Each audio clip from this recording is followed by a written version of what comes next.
আমি একটু ছাদে এসেছি, ওকে খাইয়ে নিয়ে এসেছি যাতে ও শয়তানি না করে।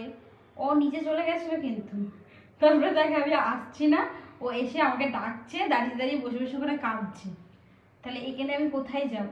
কি আছে, নিচে যেতে হবে?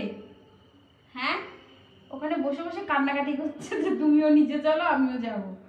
একবার চলে গেছিল, গিয়ে 10-15 মিনিট ছিল না, দেখতে যায় না এখনো তো আসে না, যাই আমি একটু। যা তুই চলে যা, আমি এখন যাবো না, তুই চলে যা, এখন যাবো না। হ্যাঁ যা যা চলে যা। তাও যাবে না, ঘুরে ঠিক আসবে। ওই যে বসলো, ধর তুমি যাবে না তো, আমি এখানেই বসলাম। মানে আমি ছাড়া ও পাগল হয়ে যায়। এদিকে যে আমার সাথে ঝগড়া করবে, আমাকে কামড়াতে আসবে, এদিকে আমি ওকে চাই। হ্যাঁ তুমি তুমি, তোমার কথাই বলছি, বদমাইশ একটা ছেলে কোথাকার। চলো।